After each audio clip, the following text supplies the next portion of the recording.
Eh bien, chers amis, aujourd'hui, comme je vous l'avais annoncé hier, nous parlerons de la parole de Dieu. Comme les auteurs sacrés ont parlé par l'Esprit de Dieu, nous allons nous arrêter un instant et demander à l'Esprit Saint de nous éclairer, chacun d'entre nous, sur cette parole de Dieu. Faisons silence un moment. Esprit Saint, Dieu d'amour, toi qui as inspiré les prophètes pour redire aux hommes la parole de Dieu, éclaire-nous en ce moment pour que nous comprenions la parole de Dieu de façon à pouvoir la mettre en pratique. Amen. Nous y sommes. La parole de Dieu, ce n'est pas un volume. C'est Dieu qui a parlé aux hommes. Et Saint Paul nous dit, après avoir à maintes reprises et sous maintes formes parlé jadis au Père par les prophètes, Dieu, en ces jours qui sont les derniers, nous a parlé par le Fils, qu'il a établi héritier de toutes choses et par qui aussi il a fait les siècles. Comment se fait-il que Dieu ait ainsi parlé aux hommes au cours des siècles? Pourquoi? Très simple. Dieu nous a créés intelligents et libres. Il nous a créés par amour.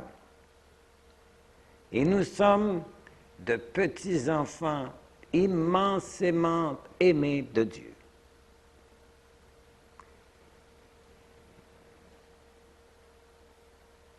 Remontons dans l'histoire. Nous voyons qu'au paradis terrestre, Adam et Ève n'avaient nulle difficulté à entrer en communication avec Dieu. Après la faute, Dieu intervient pour annoncer les conséquences de la faute.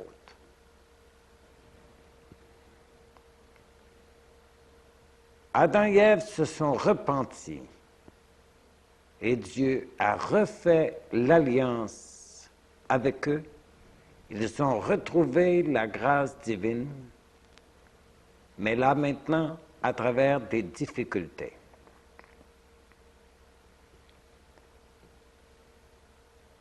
Avec Moïse,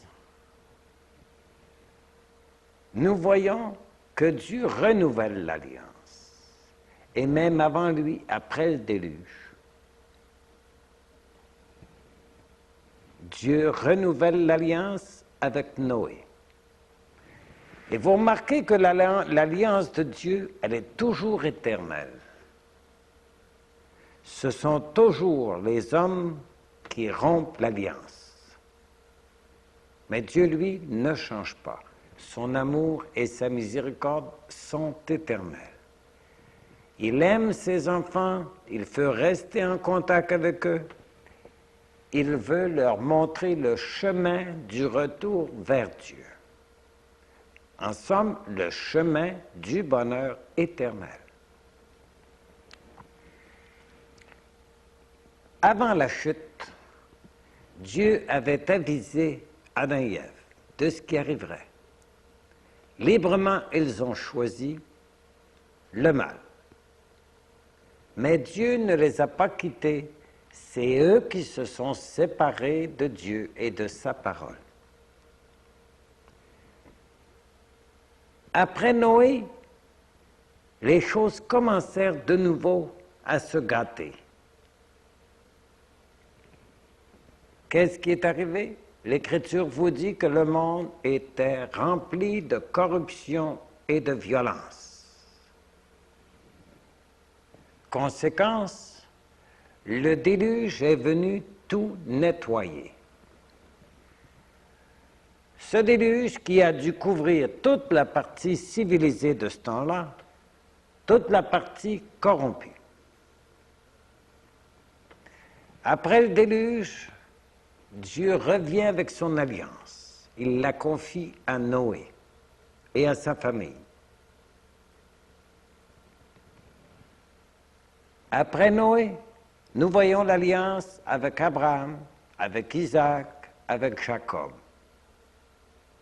Et pour se former un peuple bien à lui, il va le former en Égypte, séparé des Cananéens de leur foule de dieux. Il va les former ensemble. Il passe ensuite au désert, c'est la terre promise. Et Dieu parle à Moïse pour qu'il confie au peuple ses paroles. Je vais vous lire dans Deutéronome ces paroles qui sont dans les plus anciennes de l'Écriture.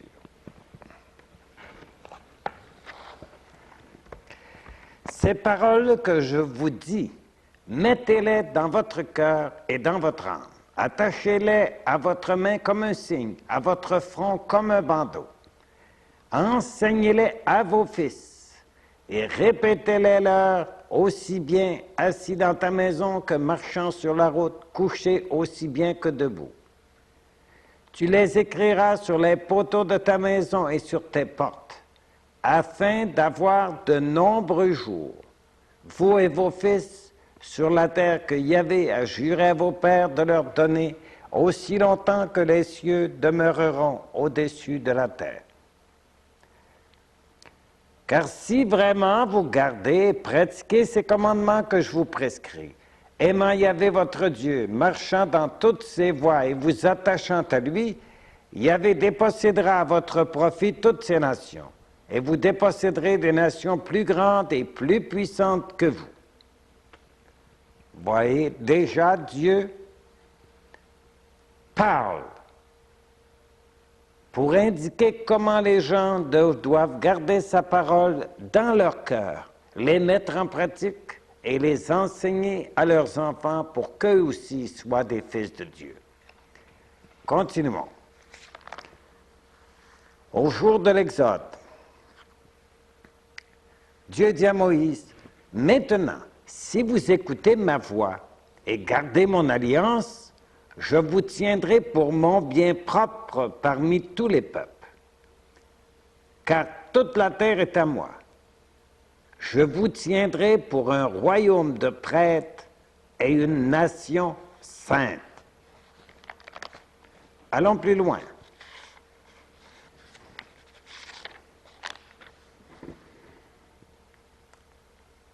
Lorsque tu auras engendré des enfants et des petits-enfants, que vous aurez vieilli dans le pays, il parle de la Palestine, la terre promise, quand vous vous serez pervertis, que vous aurez fabriqué quelque image sculptée, fais ce qui est mal aux yeux de Yahvé ton Dieu, de manière à l'irriter,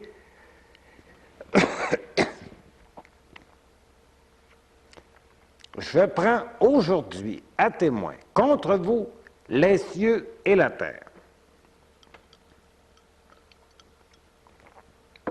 Vous devrez promptement disparaître de ce pays dont vous allez prendre possession en passant le Jourdain.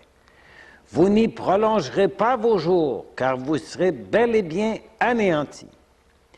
Yahvé vous dispersera parmi les peuples, il ne restera de vous qu'un petit nombre au milieu des nations où Yahvé vous aura conduit. Vous y servirez des dieux faits de main d'homme, du bois et de la pierre, incapables de voir et d'entendre, de manger et de sentir. Allons encore plus loin.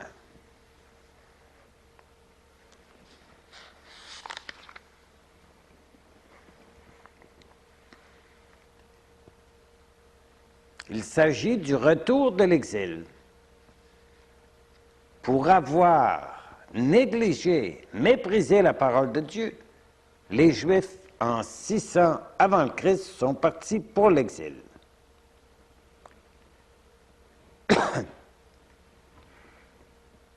Et voici la parole qu'il leur dit au retour. Toi, tu obéiras de nouveau à la voix de Yahvé ton Dieu. Et tu mettras en pratique tous ces commandements que je te prescris aujourd'hui.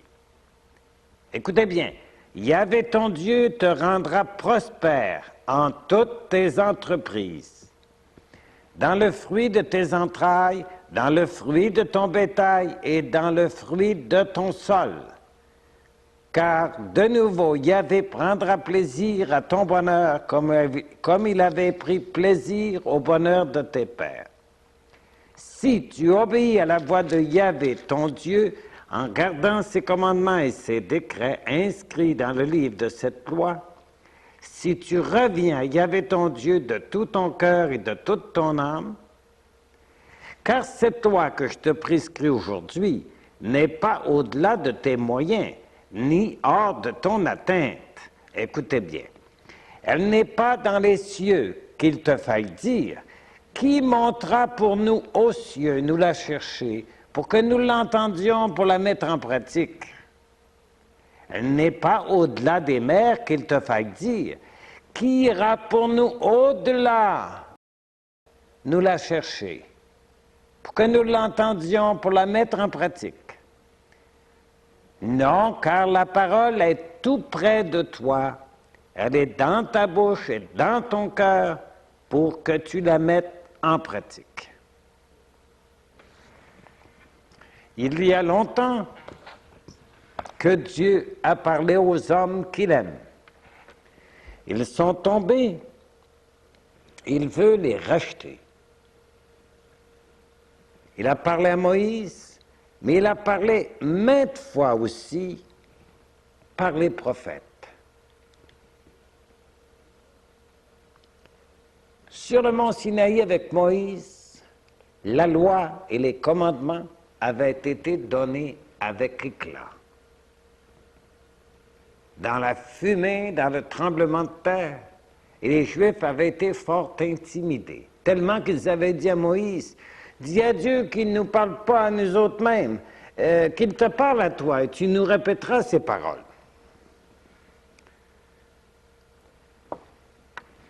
Maintenant, essayez d'imaginer de façon très juste pourquoi Dieu veut tant parler à ses enfants. Ils sont tombés et Dieu, comme on dirait, malade d'amour, veut refaire l'union avec ses petits-enfants. Il veut refaire l'alliance qui a été rompue. Lui n'a pas rompu son alliance, c'est nous qui l'avons rompue. Comme on lit dans l'Écriture, mon alliance, c'est eux qui l'ont rompue. Dieu a parlé, on n'en a pas tenu compte et les choses vont mal. Et Dieu ensuite attend toujours pour refaire son alliance avec son peuple. Vous êtes-vous imaginé qu'est-ce que c'est qu'une alliance, puis la nouvelle alliance, puis Dieu fait son alliance avec son peuple? Vous êtes-vous jamais imaginé qu'est-ce que ça veut dire? C'est très simple. Quand deux pays s'allient ensemble, ils font une alliance, un traité. Dans la guerre, ils travaillent ensemble. Dans la paix, ils travaillent encore ensemble, économiquement, culturellement et de toutes sortes de façons. L'alliance, travailler ensemble.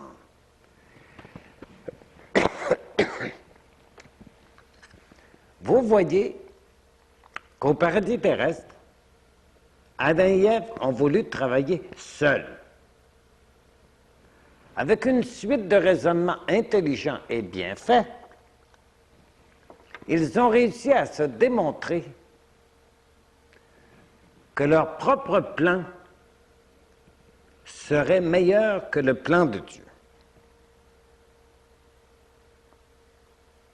Ils ont travaillé sans Dieu. Donc, l'alliance consiste à accepter la parole de Dieu et à la mettre en pratique et à vivre avec Dieu. Dans le même sens de l'expression de Dieu à Abraham, marche en ma présence et sois parfait. Dieu est présent en nous et il veut que nous en tenions compte. Il veut travailler avec nous. Il veut nous guider, nous inspirer, rendre tout ce que nous faisons prospère, comme c'était écrit tout à l'heure au début de la Bible. Dieu veut que nous réussissions. Et nous sommes là à continuer, comme dans l'état de chute, à faire comme s'il n'y était pas, comme s'il n'offrait pas son aide, comme s'il n'avait pas envoyé son esprit pour nous guider. L'esprit pour nous, c'est souvent le grand inconnu. Dieu a dit, voici que j'enverrai mon esprit sur toute chair. Et nous semblons n'avoir rien compris. Oh, il arrive bien quelquefois dans l'année qu'on va prier le Saint-Esprit.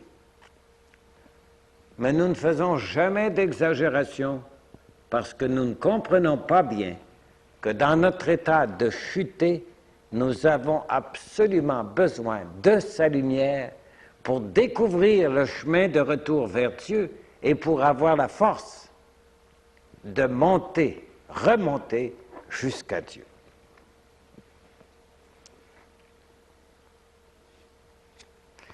Dieu veut nous instruire,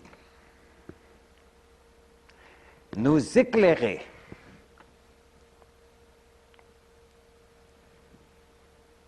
Mais il veut que nous écoutions. Nous ne savons pas écouter. Regardez ce que disait Isaïe. La parole me réveille chaque matin. Chaque matin, elle me réveille pour que j'écoute, comme celui qui se laisse instruire. Si nous prions l'Esprit Saint sincèrement, c'est parce que nous voulons être instruits. C'est justement la condition qu'il faut pour comprendre, pour que Dieu puisse éclairer. Si nous le désirons et si nous le voulons, Dieu nous éclairera et nous guidera. C'est très simple. C'est nous qui sommes d'éternels distraits.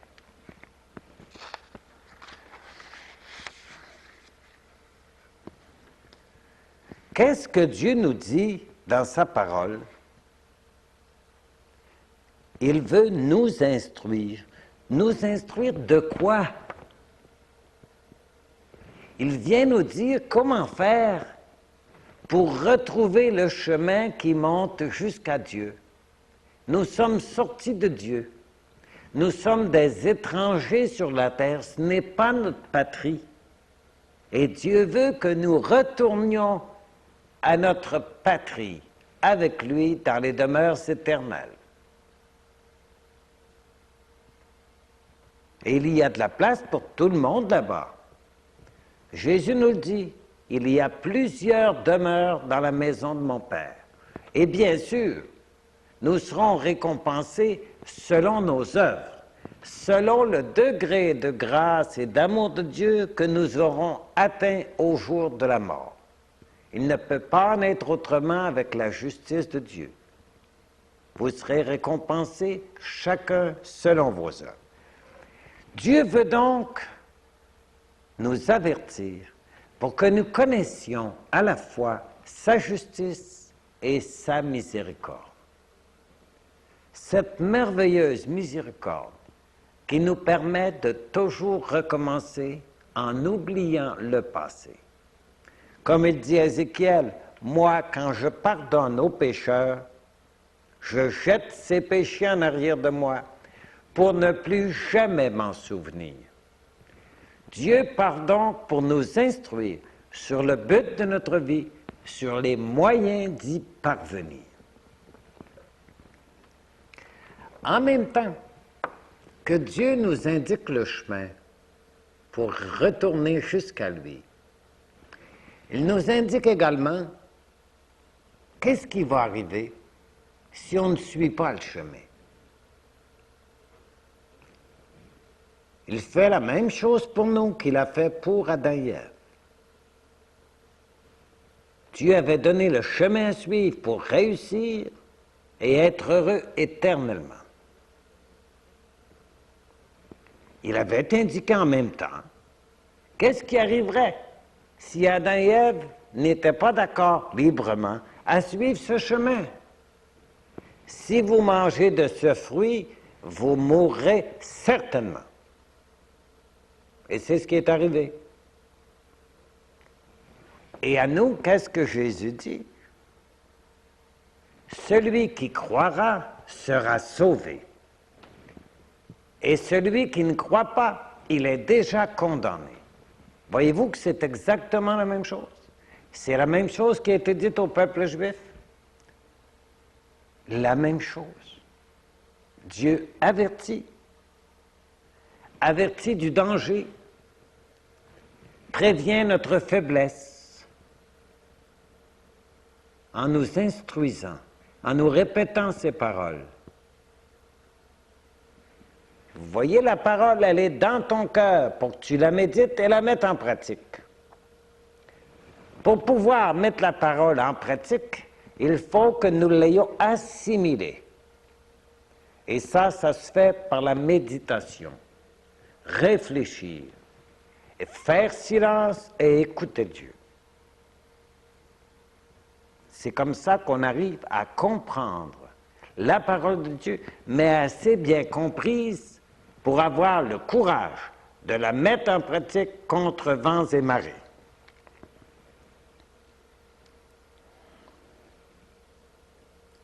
Et qu'est-ce que les prophètes ont fait après ces premières alliances dont je viens de vous parler? Ils ont redit la parole de Dieu. Ils ont indiqué le chemin pour réussir et annoncé des châtiments qui ne sont pas les châtiments de Dieu. Dieu ne châtie pas, il n'est pas capable. Il n'est qu'amour. Annoncer les châtiments ou, si vous voulez, les conséquences de l'égarement. Celui qui a pris trop de boissons en automobile et qui, à cause de cela, tombe dans le fossé, se blesse, blesse sa femme et sa fille, est-ce que Dieu l'a puni parce qu'il avait pris trop de boissons? Pas du tout. Lui s'est puni parce qu'il s'est mis dans des conditions pour n'être pas capable de suivre la route convenablement. Dieu ne punit pas. Ce sont les conséquences de nos actes que nous appelons la punition de Dieu. Et Dieu dit, ça c'est une parole qui est extraordinaire pour moi. Il nous dit dans l'Écriture, ce n'est pas par des paroles inintelligibles que j'ai parlé. J'ai parlé avec des paroles claires. Vous voyez ces anciennes paroles d'il y a 4000 ans, que je vous ai lues tout à l'heure, vous les comprenez aujourd'hui de la même façon. Et quand Jésus, lui, est arrivé le plus grand des prophètes, il nous en a dit davantage. Dieu, c'est un grand éducateur, beaucoup plus délicat et plus fin que nous. Pour nous, quand nous avons parlé, nous voudrions que tout le monde ait compris et instantanément. Dieu sait bien, lui, que l'homme ne comprend pas instantanément et profondément les choses. Rappelez-vous la parole de Jésus à ses apôtres. « J'ai encore bien des choses à vous dire, mais vous ne pouvez pas les porter à présent. Quand viendra l'Esprit Saint, l'Esprit de vérité, que mon Père enverra en mon nom, il vous révélera toutes choses. Il vous rappellera tout ce que je vous ai dit, et en plus, il vous guidera progressivement vers la vérité entière. » Dieu connaît ses petits-enfants. C'est curieux que nous sachions très bien qu'un enfant de 2 mois ne peut pas, dans un an, arriver à la plénitude de 20 ans. Nous savons très bien. Et quand nous envoyons nos enfants à l'école, nous ne les mettons pas en 10e année. Nous allons les inscrire en première année, parce que nous savons très bien qu'ils vont apprendre progressivement. C'est curieux, quand il s'agit de la parole de Dieu, nous voudrions comprendre tout d'un coup. Et quand nous disons « j'ai compris », nous ne savons pas vraiment ce que nous avons compris. Si nous jugeons par les résultats, par la pratique que nous faisons, par notre conduite, nous avons devant nos yeux le fait que nous n'avons pas beaucoup compris, que nous sommes faibles depuis la chute, que notre intelligence a été faussée, que notre volonté a été affaiblie et que nous sommes dans un corps où il y a des sens et que nous sommes sujets à toutes les illusions. À cause de tout cela, il nous est impossible de comprendre profondément, sinon après beaucoup d'années de méditation, de réflexion et d'efforts pour mettre en pratique. Les saints ne s'en font pas en un jour. Et on n'est pas saint parce qu'on peut édicter de magnifiques théories, les élaborer de la meilleure façon possible. Non, on ne devient pas saint parce qu'on a beaucoup de théories. On devient saint parce qu'on a beaucoup de pratiques dans l'amour de Dieu et l'amour du prochain. Et ça ne se fait pas tout d'un coup pour la simple raison que nous sommes trop faibles. Et souvent, il nous arrive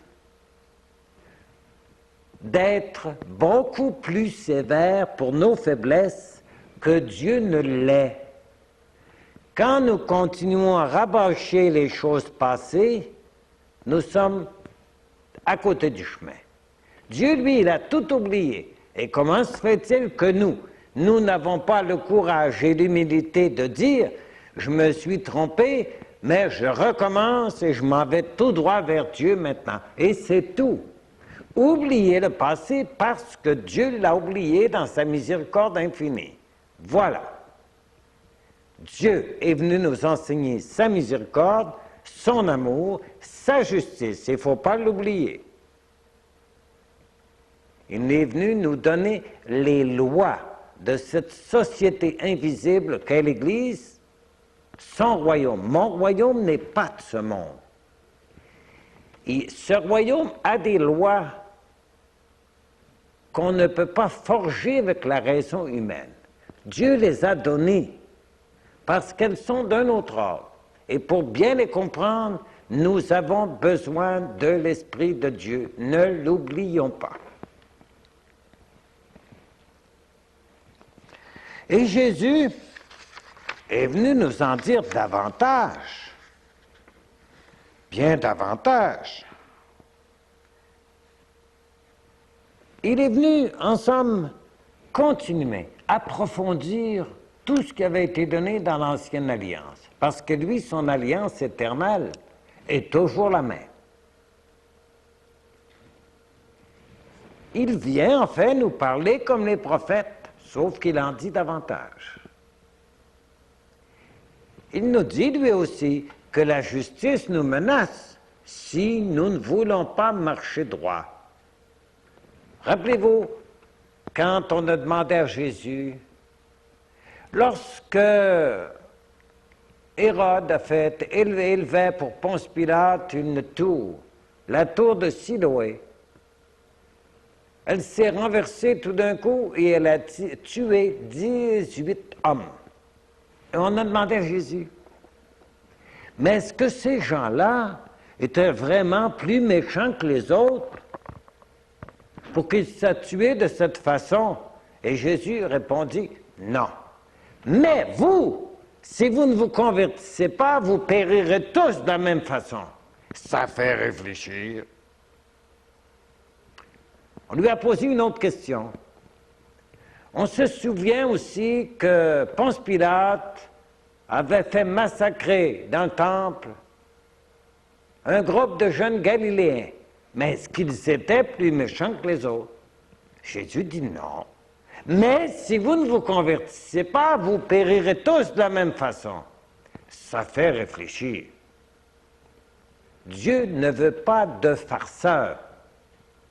Il veut des gens droits et honnêtes qui écoutent sa parole, avec leurs oreilles, oui, mais avec leur cœur aussi, pour déclencher l'amour qui déclenche l'action. Jésus dit, celui qui entend ces choses et qui les met en pratique, celui-là sera grand dans le royaume des cieux. Et la pratique, c'est faire la volonté de Dieu, non pas seulement l'entendre, la faire, l'accomplir. Vous rappelez-vous qu'un jour, on vient dire à Jésus pendant une prédication publique, « Maître, voudriez-vous venir un moment? Votre mère, vos frères, vos sœurs voudraient vous parler. » Jésus se redresse et dit, « Qui est ma mère? Qui sont mes frères? Qui sont mes sœurs? Celui qui fait la volonté de mon Père, voilà ma mère, voilà mes frères et voilà mes sœurs. »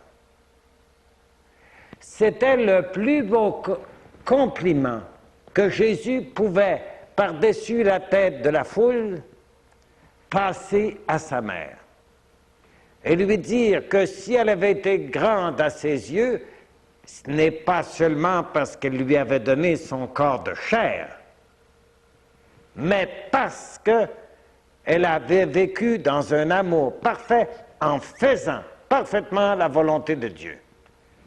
Et pour nous, qu'est-ce que nous avons à faire pour être agréables à Dieu? Faire la volonté de Dieu. C'est ça que Jésus est venu nous dire. Et lui a donné l'exemple. Père, me voici pour faire ta volonté. Exactement le contraire de ce qu'ont fait Adam et Ève et de ce qu'ont fait les Juifs tout au cours de leur histoire et de ce que nous aussi les chrétiens nous avons fait tant de fois. Nous n'avons pas de reproche à faire à personne.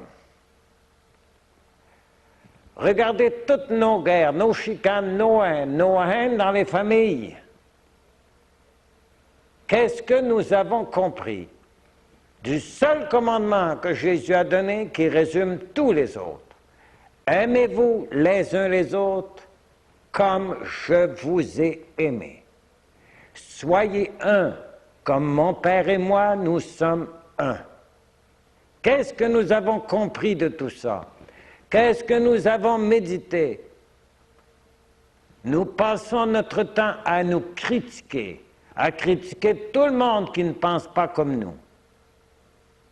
Et nous serions souvent bien prêts d'aller au temple comme le pharisien pour remercier Dieu de ne pas être comme le reste des hommes qui sont voleurs, menteurs, hypocrites, adultères, tout ce qu'on voudra. Nous sommes capables du même orgueil, de la même prétention. Au lieu de faire notre examen de conscience et de nous demander qu'est-ce que le Christ a voulu en disant « Aimez-vous les uns les autres comme je vous ai aimé ». Lui a pris en pitié le pauvre pécheur avec sa compassion, son amour, sa miséricorde pour le relever, l'aider à marcher pour retourner vers Dieu. Et nous, dans notre prétention stupide, nous condamnons les autres, nous les jugeons, nous les critiquons et nous pensons que nous faisons l'œuvre de Dieu. Nous faisons notre œuvre. Quand nous critiquons les autres, c'est pour nous élever. Nous ne sommes pas comme ça. C'est épouvantable. Regardez donc ça, ça n'a pas de bon sens. Regardez donc tout ce qui arrive. Au lieu de ça, il faut se mettre en prière et se demander qu'est-ce que je peux faire, moi, pour aider mon prochain. Voilà ce qu'il faut faire. Pas ce qu'il faut dire, ce qu'il faut faire. Dieu n'a pas besoin de notre orgueil, de nos prétentions. Il a besoin de notre humilité pour que nous puissions mériter sa lumière, mériter sa force pour aider nos frères comme lui nous en a donné l'exemple.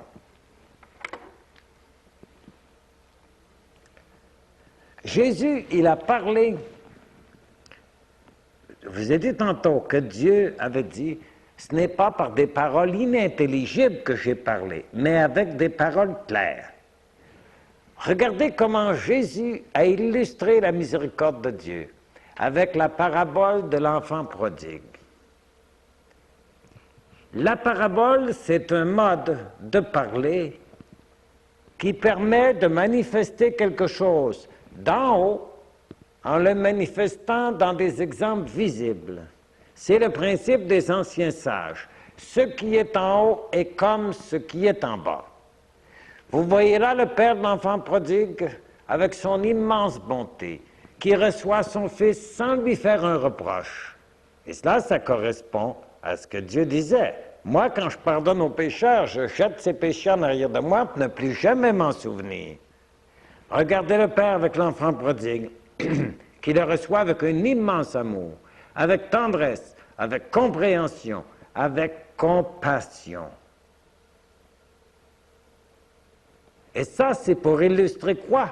La bonté du Père céleste, son amour, sa miséricorde, sa tendresse pour chacun d'entre nous. Le plus grand pécheur qui soit, avec un Dieu infiniment bon, infiniment miséricordieux, peut espérer conquérir les sommets de la vie spirituelle. Regardez ce qui est arrivé à Marie-Madeleine. Dieu en a fait une sainte. Regardez ce qui est arrivé à Matthieu, un publicain méprisé. Il en a fait un saint. Et tant d'autres dans l'histoire. À cause de la miséricorde de Dieu et de son aide, tous nous pouvons arriver à la sainteté. Nous ne pouvons pas y arriver tout d'un coup. Nous pouvons y arriver pas à pas. Comme les arbres qui croissent tranquillement, comme l'enfant qui grandit tranquillement, comme l'enfant à l'école qui apprend tranquillement jour par jour. Ainsi, dans la vie spirituelle, pas à pas, nous pouvons espérer atteindre les sommets. Et Dieu veut que son message, nous soyons tous capables, chacun selon sa mesure, de le passer à nos frères. Et je vais vous lire pour terminer quelque chose d'intéressant de ce côté-là. Dans Lumen Gentium du Concile Vatican II, nous lisons ceci. L'évangélisation n'est pas réservée à la seule hiérarchie, mais à tout disciple du Christ incombe pour sa part la charge de répandre la foi. Et Jean-Paul II disait, « Frères et sœurs dans le Christ, vivons notre vocation à la sainteté, chacun dans son milieu et tous ensemble dans la communauté des fidèles. Répondons avec générosité à l'appel du Christ. Allez enseigner toutes les nations. Nous sommes tous missionnaires. » Vous avez compris? Jean-Paul II nous dit, nous sommes tous missionnaires après avoir cité la parole de Jésus, allez enseigner toutes les nations. Voilà une parole à méditer. Et je termine par une parole d'écriture de Saint Paul à Timothée. Réfléchissez bien à cette parole. Voilà pourquoi, de notre côté, nous ne cessons de rendre grâce à Dieu de ce que, une fois reçue la parole de Dieu que nous vous faisions entendre, vous l'avez accueillie, non comme une parole d'homme, mais comme ce qu'elle est réellement, la parole de Dieu. Et cette parole reste active en vous, les croyants. Voilà notre idéal. Merci.